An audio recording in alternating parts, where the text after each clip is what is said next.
Hi folks, how you doing? It's James JT at the movies, and I'm back here today with a slightly different video. Now, I haven't done one of these types of videos for probably a good 6 months now, but I had a few lists that I sort of wanted to make a few videos about and thought, do you know what, I'll jump back in and make a couple and see how they go. So this is going to be a top 10 list from me, and it's going to be my favourite sci-fi movies.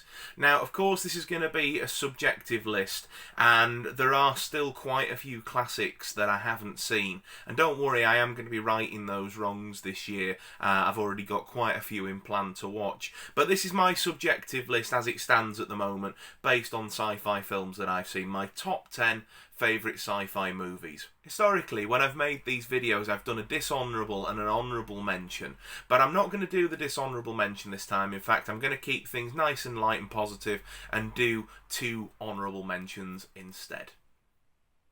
So these 2 films didn't quite make the top 10 for me, but here they are. So the first honourable mention is Interstellar, the fantastic film by Christopher Nolan, where an astronaut, Cooper, played by Matthew McConaughey, is sent out into space to find a planet that humans can live on as Earth is rapidly becoming inhabitable. I really liked the story. I think that it balanced the drama really well with the sci-fi. The visuals are stunning. It's a little bit silly towards the end of the third act, and for me that's why it doesn't make my top 10. The second honourable mention is 2016's Arrival by Denis Villeneuve, and I absolutely adored this film. I've only seen it the once, and so potentially on repeated viewings it might make its way higher up the list. It's the story of a linguistics expert played by Amy Adams and her team, primarily backed up by Jeremy Renner, that are brought in to try and interpret and communicate with aliens that have landed on Earth. And there are a lot of other sort of twists and turns and a real gripping story along the way. I thoroughly recommend watching that film if you haven't seen it. Let's dive into the top 10.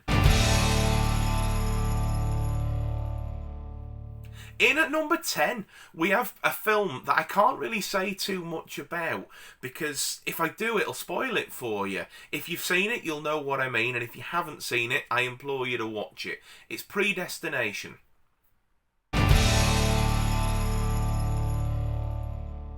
In at number 9, we have a fantastic film that really didn't get a lot of love, either critically or commercially, when it came out. And the studios even went so far as to retitle the film when it was released on home media. It was written by Christopher McQuarrie, starring Tom Cruise and Emily Blunt. It's Edge of Tomorrow. And it kind of takes a similar premise to Groundhog Day, but puts it in an alien invasion on Earth, and I think it's done really, really well. The characters are really likeable and play off of each other really well, particularly Cruise and Blunt's characters.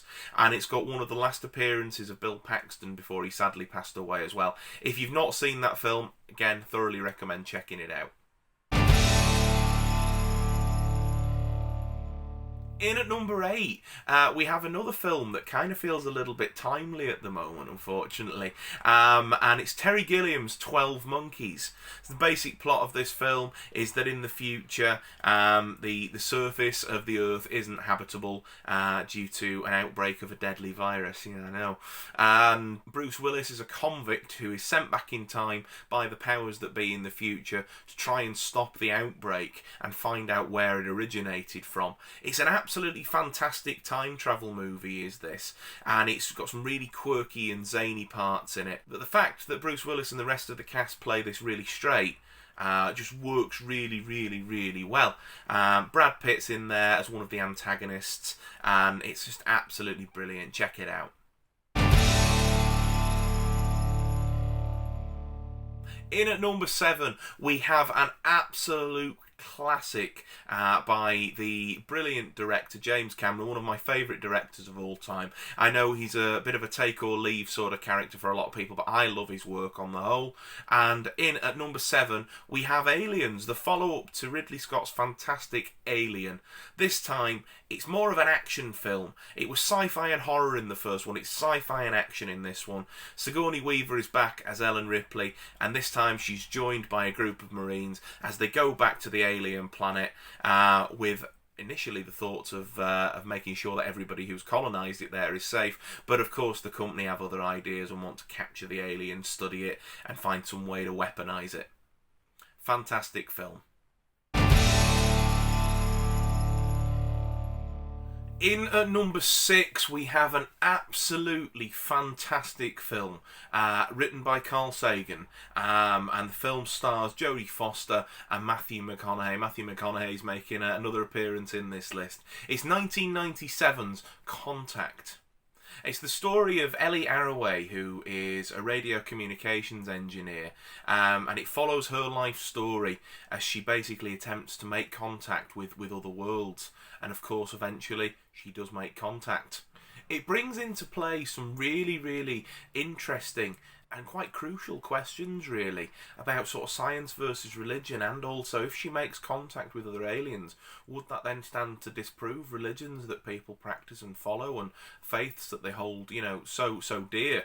And you see the varying levels of how that might play out throughout the film. It's a really, really great film. In at number 5, we have an absolute all-time classic sci-fi film, The Day the Earth Stood Still from 1951. What an absolutely brilliant piece of cinema this is. I have adored this film since I've been a little kid. We've got Klaatu and his bodyguard Gort. They come to Earth to spread a message to the people of Earth, but of course they don't want to know. And Klaatu ends up going undercover as Major Carpenter, and the film just sort of goes on from there. And it's sort of like spreading a bit of a message of peace, and I just love this film. Do you know, it's years since I've seen it, but when I was making this list, I thought to myself, thinking, right, what sci-fi films do I absolutely love? And this one was one of the first ones that popped into my mind, and it's just absolutely brilliant. If you've not seen it, or potentially you're put off with it being an older film or black and white, please give it a go. It is an absolutely fantastic film, and it's much better than the remake that they made about 10-12 years ago with Keanu Reeves. I don't mind that film, but this one, the original one, is absolutely fantastic. The Day the Earth Stood Still. Ooh, in at number 4, we've got an absolutely blinding film now. This is a sci-fi action classic, and it just proves that James Cameron is the master of sequels. So there's hope for Avatar 2. Anyway, this is Terminator 2 Judgment Day. Arnold Schwarzenegger returns as the T-800. He's going up this time against the bad Terminator, played by Robert Patrick. And we've got Edward Furlong as John Connor, and of course Linda Hamilton returning as the absolute movie badass heroine, Sarah Connor.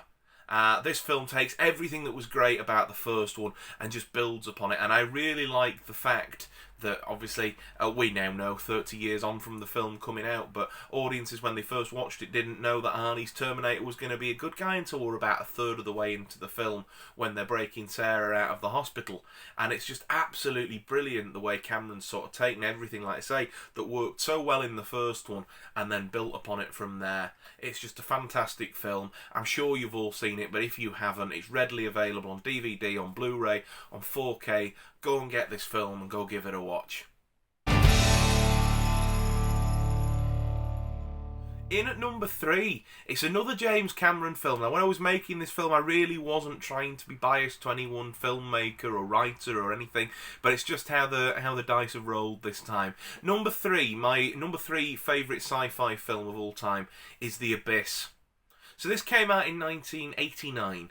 And it's the story of an underwater oil rig being commandeered by the US military after a submarine crashes in the depths of the ocean, in the abyss you might say, and they want to recover the nuclear warheads on there. So the SEALs go down and they integrate with the workers, and of course there's tension because the workers don't really want to be doing what the SEALs are there doing, and the lead Navy SEAL played by Michael Biehn ends up getting compression sickness and starts to slowly go mad, which builds on the tension. Now, this is a really long film, and the best way, in my opinion, to watch this film is the extended special edition that James Cameron went back to a few years later. He put in nearly half an hour's worth of extended footage, and it just rounds out the whole thing. Now, you get 2 hours into this movie with still an hour to go, and it seems to be just the drama of these two opposing forces, the Navy SEALs and the oil rig workers, and their mission to recover the sunken submarine and basically get the nukes off of it. It's at that point that aliens are introduced to the story in a real curveball, and it's just fantastic. I love this film, and absolutely, desperately needs a 4K. James Cameron, get on it, mate. So in at number 2, we have an absolutely fantastic piece of cinema. And this is one of the films that made me fall in love with cinema and made me fall in love with sci-fi as a genre. It was one of the films that introduced me to Harrison Ford as an actor. He's now my favourite actor. It is George Lucas's masterpiece, Star Wars, from 1977, now titled Star Wars Episode 4, A New Hope. This film is absolutely fantastic. You've got an upcoming hero, you've got, questionable allies, you've got a wise old mentor, you've got a fantastic villain in Darth Vader, and he's a little bit underused in this one, but I like it because there's always even though, obviously we now know that there are several sequels and prequels and everything, at the time folk wouldn't have necessarily known it, but it sets up the whole, well, this guy could go on to be something really great. Mark Hamill is fantastic as the hero of the piece, Luke Skywalker. Carrie Fisher, the late Carrie Fisher, is sensational as Princess Leia. They really couldn't have picked anybody else. And as I already mentioned, Harrison Ford playing Han Solo, rounding out that trio of excellent leads. There is absolutely no wonder this film has become the timeless classic that it is. It's fantastic. So here we are, folks, at number 1. I really hope that you've enjoyed this video, and if it's something that you'd like to see more of from me, drop us a comment down below and let me know. I'd be really interested. But let's get on to my number 1 pick. Now, this might be a slightly unconventional pick, but I absolutely love this film. I've watched it many times, and whenever I think sci-fi, this is where my mind goes to. And it's Total Recall. It's a 1990 film starring Arnold Schwarzenegger, Sharon Stone, Michael Ironside, amongst others. And it is the story of a construction worker who really desperately wants to go to Mars because Earth have colonised Mars, and his wife warns him about not wanting to do it. His co-workers tell him not to do it, so he doesn't go to Mars. He then sees an advert for a company called Recall that can give you fake memories of a holiday you never took. He goes to have a holiday memory implanted for Mars, and when he's there, they actually uncover that his memory has been capped and that he is actually a secret agent from Mars who's been placed on Earth into this sort of mundane day-to-day life job with all these people watching him because he knows too much. It's then the story of Arnie's character Quaid going on that journey to find out what's really going on and who can he trust along the way. It's a thriller-minute ride. I think it's aged beautifully and looks absolutely fantastic on the recent 4K that we just got. I opted not to go for the special edition and just got the standard release that came out in early January. Couldn't really stretch to spending nearly £70 on a uber-duber special edition, but I'm more than happy with just that. But yeah, that is my favourite sci-fi film of all time. It's one I come back to probably at least twice a year. I absolutely love that film. I think Arnie's fantastic in it. So there we have it, folks. That has been my top 10 favourite sci-fi movies. As I said at the start, it's a subjective list, and I know that there are loads of classics that I've yet to see, and I'm going to be righting a load of those wrongs this year. I've got some movie marathons planned with my mate Phil, where we've got a few classic sci-fi movies in there, and of course I'm forever expanding this collection of DVDs and Blu-rays and 4Ks that you see around me here, and desperately trying this year as a goal to watch more films that I've not seen before. So you never know, if I came back to this list in a year's time, it might have changed quite rapidly.